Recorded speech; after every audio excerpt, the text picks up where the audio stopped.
Market பார்த்திங்கன்னா ஒரு gap டவுனில் ஓப்பன் ஆகிருக்குது. கேப் டவுன்லேருந்து மார்க்கெட் கீழே வந்துருக்குது. இங்கே போட்டிருக்கிற லைன் பார்த்திங்கன்னா இந்த மார்க் ப்ரீவியஸ் டேவுடைய ஒரு ஸ்ட்ராங்கான ஒரு சப்போர்ட் தெரியுதுங்களா? இந்த இடம் வந்து ப்ரீவியஸுடைய ஸ்ட்ராங்கான சப்போர்ட் ரீச். இங்கேருந்து தான் மார்க்கெட் மேலே போயிருக்கு. இந்த லோவை கட் பண்ணி கீழே வந்தோன்னா மார்க்கெட் எப்போவுமே என்ன பண்ணுவாங்கன்னா ஒரு ரீடெஸ்ட்டு கொடுப்பாங்க.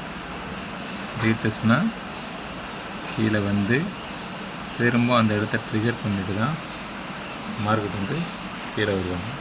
புரியுதுங்களா? இப்போ இங்கே போட்டிருக்கிறது வந்து ஃபஸ்ட்டு டார்கெட்.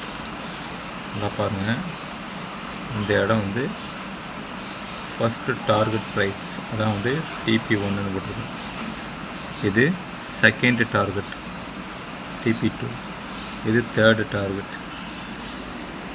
செகண்ட் டார்கெட் பார்த்திங்கன்னா 22,111. தேர்டு டார்கெட்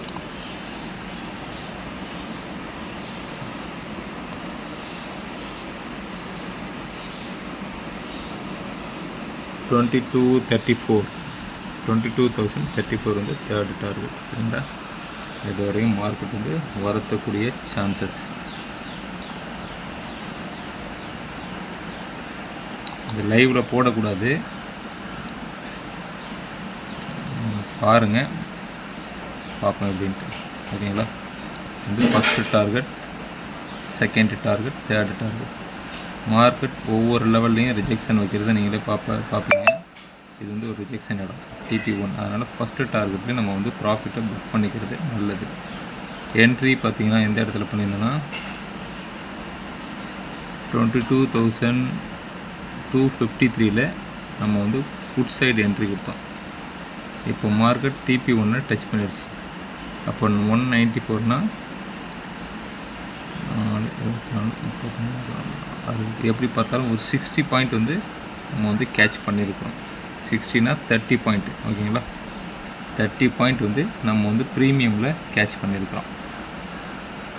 திரும்ப இது வந்து அகெயின் இந்த லைனுக்கு, அது இந்த பாக்ஸ் போட்டிருக்கிறோம்ல, இதுக்கு மேலே மார்க்கெட் வந்து க்ளோஸ்அப் வச்சிடக்கூடாது. அப்படி வச்சாலும் திரும்ப இந்த ட்ரெண்ட் லைன் வரையும் போயிட்டு